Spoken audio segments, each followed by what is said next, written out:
بسم اللہ الرحمن السلام علیکم دوستو، ناول عشق ایک تمنا، رائٹر مومنہ شاہ، قسط نمبر 12۔ بھابھی ایسا کیسے ہو سکتا ہے؟ آپ رپورٹس مجھے دیں، میں ہاسپٹل جا کر پتہ کروں گی، کہیں غلطی سے کسی اور کی رپورٹس تو نہیں دے رہی ہیں۔ ساوری کی آنکھوں میں آنسو چمک رہے تھے۔ تمہارے بھائی کی رپورٹس ہیں ساوری، مان کیوں نہیں تم کہ تمہارے بھائی کو کینسر ہے؟ بھابھی سسک کر گویا ہوئی۔ بھابھی ایسا کیسے ہو سکتا ہے؟ وہ بھی پھوٹ کر رو پڑی۔ ہم بھائی کا بہت اچھے سے علاج کروائیں گے بھابھی، بھائی بالکل ٹھیک ہو جائیں گے انشاءاللہ، آپ دیکھیے گا۔ ساوری نے اپنے آنسو پوچھے تھے۔ ساوری، ہم غریبوں کے بس کا نہیں اتنا مہنگا علاج، ہم بس دعا ہی کر سکتے ہیں۔ بھابھی نے بکھرے لہجے میں کہا، میں اپنے بھائی کا علاج کرواؤں گا، اور میں نے سوچ لیا اس دن جو سر حیدر کی امی اور خالہ آفر لے کر آئی تھی، میں اس کے لیے ہمیں بھر دوں گی۔ اس نے ایک عزم سے کہا، پاگل ہو گئی، میں کبھی تمہیں اس طرح تمہاری زندگی خراب نہیں کرنے دوں گی۔ بھابھی نے اسے ڈانٹا تھا۔ بھابھی کی کوئی خراب نہیں ہوتی زندگی، سب ٹھیک ہو جائے گا، وہ ضدی لہجہ میں کہتی اپنے کمرے میں آئی تھی۔ اس دن جو حیدر کی امی اسے کارڈ دے کر گئی تھی، ساوری نے وہ کارڈ ڈھونڈ کر اس پر موجودہ نمبر ملایا تھا۔ چند بیلوں کے جاننے کے بعد کال اٹھا لی گئی تھی۔ ہیلو، کون؟ حیدر کی امی نے موبائل کان سے لگا کر پوچھا۔ میں ساوری۔ ساوری نے لب کچھ لیا۔ ہاں ساوری، کیسی ہو؟ پھر تم نے سوچ لیا؟ کیا فیصلہ لیا تم نے؟ انہوں نے بے تابی سے پوچھا۔ میں اس آفر کے لیے تیار ہوں۔ اس کی آنکھوں میں آنسو چمکنے لگے تھے۔ اوہ تھینک گاڈ، آیا اپنی بہن اور حیدر کے ساتھ کاغذات ایک دو میں تیار کروا کر تمہارے گھر آتی ہوں، بس پھر وہی نکاح کر کے اور کانٹریکٹ پہ سائن کر لینا۔ انہوں نے بے قرار لہجے میں کہا۔ یہ اوکے، ٹھیک ہے۔ وہ نم لہجے میں دیری سے گویا ہے اور کال کاٹ گئی۔ وہ موبائل بے دلی سے سائڈ پہ پھینکتی لیٹی تھی اور یکدم پھوٹ کر سسک پڑی تھی۔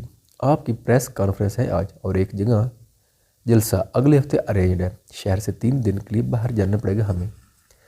مصطفیٰ سنجیدگی سے اسے آگاہ کر رہا تھا۔ ہم ٹھیک ہے، مجھے تم سے ناظرین کے حوالے سے بات کرنی ہے، میر عالم نے سنجیدگی سے کہا۔ مصطفیٰ نے ایک نظر میر عالم کو تکا اور سرد لہجے میں کہا۔ اس کے جواب نے میر عالم خان کے ماتھے پر لاتعداد شکروں کا جال بچھا دیا تھا۔ میں اس وقت بالکل بھی اس لڑکی کا نام سننے کے موڈ میں نہیں، پر تمہیں سننا پڑے گا، بیوی ہے تمہاری، اور جو تم نے اس کا حال کیا ہے مصطفیٰ، یہ تو میرے مصطفیٰ کی تربیت نہیں، نہ ہی میرا مصطفیٰ ایسا ہے۔ عالم نے افسوس سے کہا۔ اچھا، اتنا جانتے ہیں آپ اپنے مصطفیٰ کو، تو مجھے بتائیں یہ یقین، یہ اعتماد اس دن کہاں چلا گیا تھا جس نے وہ آپ کی لاڈلی جھوٹ بول رہی تھی؟ مصطفیٰ کی آنکھیں ہلکی سی سرخ ہوئی تھی۔ مانتا ہوں اس دن میں غلط تھا، پر سچ تو یہ ہے میں تم دونوں کو ایک ساتھ ایک رشتے میں بندہ دیکھنا چاہتا ہوں، پر آج اندازہ ہو کہ اپنی بہن کے لیے تمہیں چن کر میں نے اپنی زندگی کی شاید سب سے بڑی غلطی کی ہے۔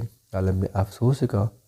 آپ کو جو سوچنا ہے، جو سمجھنا، مجھے اس سے کوئی فرق نہیں پڑتا، آپ کے دل میں جو آتا ہے آپ وہ کریں، بھلے آزاد کروا لیں اسے مجھ سے۔ مصطفیٰ نے شفقت سے کہا۔ کوئی گڈا گڈی کا کھیل نہیں ہے یہ مصطفیٰ، رشتہ ہے، اور تمہیں یہ رشتہ نبھانا پڑے گا تمہاری آخری سانسوں تک، پر ایسے نہیں، بہت اچھے سے۔ عالم نے ایک لفظ چبا کر دہرایا۔ مجھے نہیں لگتا کہ میں آپ کی اس خواہش کو پورا کر پاؤں گا۔ وہ خفگی سے کہتا دفتر سے نکل گیا تھا۔ میر عالم سر تھام کر رہ گئے تھے۔ عالم گھر آئے، جیسے لاؤنج میں داخل ہوئے ان کی لاڈلی بہن اپنا زخم وجود لیے سامنے کھڑی تھی، سرخ ٹاپ اور اس کے ساتھ جینز پہنے۔ وہ اپنے بھائی کے مقابلے آ کر کھڑی ہوئی تھی۔ بھائی مجھے پیسے چاہیے، ناظرین نے وہیں اپنے ازلی پرانے انداز میں کہا۔ مصطفیٰ نے اندر آتے اس کی بات سنے تو مٹھیاں بھینج کر رہ گیا۔ کتنے پیسے چاہیے میری گڑیے کو؟ انہوں نے اسے اپنے ساتھ لگا کر لاڈ سے پوچھا۔ 10 لاکھ۔ اس نے اپنے بھائی کے کندھے پہ سر رکھ کر لاڈ سے جواب دیا۔ کیونکہ میں بھی مصطفیٰ سے کہتا ہوں تمہارے اکاؤنٹ میں ٹرانسفر کرا دیں۔ انہوں نے اس کے سر پر بوسہ دے کر کہا۔ سوری سر، میں کر دیتا، 10 لاکھ ٹرانسفر ہے، پر اپنی اتنی محنت سے کمائی ہوئی پائی میں صرف آپ یا کپڑوں پر نہیں اڑا سکتا۔ ناظرین عالم کے پاس سے دور ہوئی تھی۔ میں نے تم سے نہیں مانگے پیسے، وہ تڑپ کر گویا ہوئے، تو پھر کیس سے مانگ گیا؟ اب تم میری ذمہ داری ہو تو تمہارے خرچے بھی میں ہی اٹھاؤں گا۔ اس نے اسے خاص جانے والی نظروں سے گھورا تھا۔ میں بالکل بھی تم جیسے کام ظرف انسان کی ذمہ داری نہیں، میں اپنے بھائی کی ذمہ داری ہوں اور رہوں گی۔ وہ چلائی تھی۔ آواز نیچی رکھو۔ وہ اسے خون آشام نظروں سے گھورتا اس کا بازو تھام گیا تھا۔ مصطفیٰ چھوڑو اسے، عالم نے مصطفیٰ کو وارن کیا۔ آپ کچھ نہیں بول سکتے سر، ہمارے درمیان یہ رشتہ آپ نے خود باندھا ہے، اب اس کے انجام تک تو پہنچنے کا انتظار آپ کو کرنا ہی پڑے گا، چاہے اچھا ہو یا برا، وہ سنجیدگی سے کہتا۔ نازنین کا ہاتھ تھام کر اسے اپنے ساتھ گھسیٹتا لے گیا تھا۔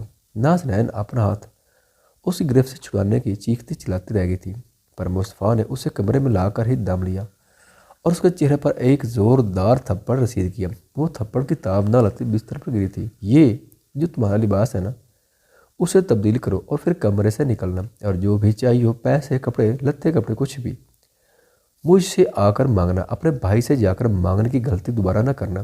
وہ اس پہ چلایا تھا۔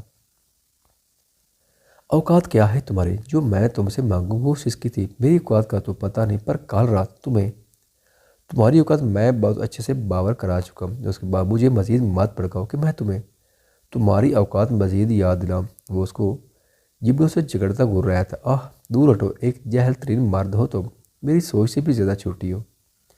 تمہاری اوقات، مصطفیٰ جیسے اس کے جبڑے اپنی گرفت سے آزاد کرتا ہٹا تھا، وہ شدت سے چلائی تھی، اور وہ اپنے دل میں اسے جان سے مار دینے کی خواہش دل میں دبائے کمرے سے نکل گیا تھا۔ وہ بیڈ پر پڑی سسکنے لگی تھی۔ عالم کمرے میں آ کر خاموشی سے بیٹھا تھا، نظر سامنے دیوار پہ مرکوز کیے۔ وہ نہ جانے کیا سوچ رہا تھا۔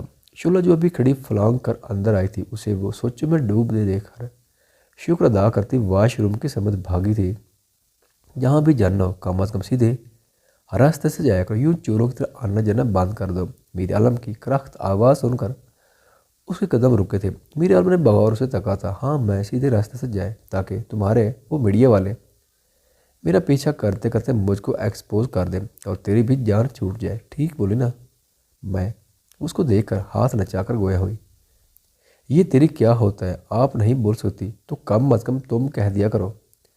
اس نے سرد لہجے میں کہا، تیرے کو کوئی رائٹ نہیں اپنی غلطیوں کا، مجھ پہ غصہ نکالنے کا۔ میں تو تیرے کو نہیں بولی تھی کہ یا اپنی بہن کا شری تو مصطفیٰ سے ٹھونک دے۔ وہ کمر پر ہاتھ ٹکا کر بفری تھی۔ میر عالم نے سرد سانس خارج کی تھی، اپنے غصے کو دبانے کی کوشش کی تھی۔ اس سے بات کرو۔ وہ اس کی بات کرنے کے انداز پہ اچھا خاصا چڑا تھا۔ کیا تمیز لگا رکھی، میں ابھی اتنا کام کر کے آئی اور تو سالہ میرے کو فریش ہونے نہیں دے رہا۔ وہ اسے چڑھانے سے اب بھی باز نہ آئی تھی۔ میر عالم غصہ میں اس کے مقابل آ کر کھڑا ہوئے تھے۔ آخری بار بہت پیار سے سمجھا رہا ہوں، بات تمیز سے کیا کروں۔ وہ اس کی آنکھوں میں آنکھیں گاڑتا تقریباً گھر رہا تھا۔ وہ بنا ڈرے شکل بنا کر واش روم جانے کے لیے مڑی تھی جب شعلہ کا پیر رپٹا۔ اس سے پہلے کہ وہ زمین بوس سکتی، میر عالم نے اسے اپنی باہوں میں بھرا تھا۔ شعلہ اسے خود سے دور کرنا چاہا، پر وہ ویسے ہی کھڑا اسے دیکھتا رہا۔ چھوڑ مجھے حسین لڑکی، دیکھ نہیں کہ شروع۔ وہ فڑفڑا کر گویا ہوئی۔ اوکے، میر عالم نے کہتے اسے چھوڑا۔ وہ سیدھا زمین بوس ہوئی تھی۔ بڈھے کھوسٹ، اتنا بھی نہیں پتا کہ لڑکی کو ٹریٹ کیسے کرتے ہیں؟ وہ چلائی تھی۔ بالکل ٹھیک کہا تم نے، کیونکہ ہمارے دور میں لڑکیاں ایسے پکے ہوئے آموں کی طرح کسی کی بھی جولی میں آ کر نہیں گرتی تھی کہ ہمیں پتہ ہو کہ لڑکیوں کو کیسے ٹریٹ کیا جاتا ہے۔ وہ اسے گھور کر گویا ہوا اور اسے گرنے پہ چوٹ کرنا بھی نہ بھولا تھا۔ ارے جاؤ جاؤ، تمہاری جولی میں گرتی ہے میری جوتی۔ وہ چڑھتی ہاتھ نچا کر گویا ہوئی۔